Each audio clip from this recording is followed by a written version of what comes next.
It's pretty difficult to nail the exact hearth for witchcraft.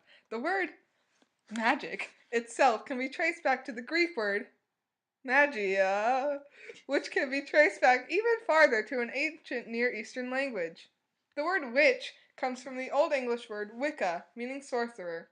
The practice of witchcraft, however, has been around for at least 17,000 years, as it is depicted in these cave drawings that we're showing on the screen right now. You can see them. However, our modern perception of witches can be traced to the Near East. Tablets in cuneiform have been discovered depicting magic rituals. Later civilizations, like Egypt and Rome, had their own versions of witchcraft.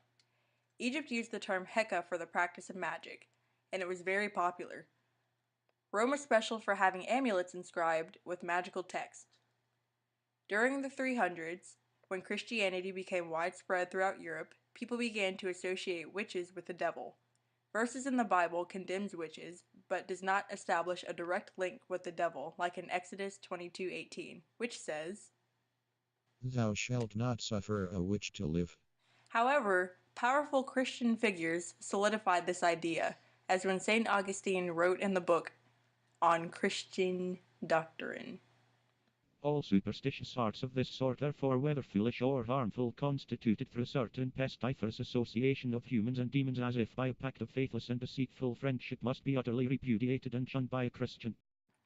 Fast forward to the 14th century, when Europeans started having these wild parties where they accused people of witchcraft and burned them.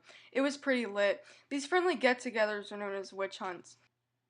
In the 1500s, this hot new place called America was all the rage for Europeans, so the settlers skedaddled on over to New England. As they moved to the new land, they brought their stories about witches with them. These stories sparked more witch trials like the ones at Salem. If we think about today, witches are usually portrayed pretty positively. So what changed? In the book Witchcraft in America, the author says that this change is because of the Enlightenment. To quote her, she says, The notion of individuality replaced fear of outsiders or differences. Social conflict and opinionated debate came to be viewed as healthy rather than threatening. In short, 18th century America no longer needed witches as scapegoats. Today, the actual practice of witchcraft is still taboo. However, the depiction of witches in fictional media is not. Many books and movies feature witches as main characters. As these folk traditions diffused, they changed.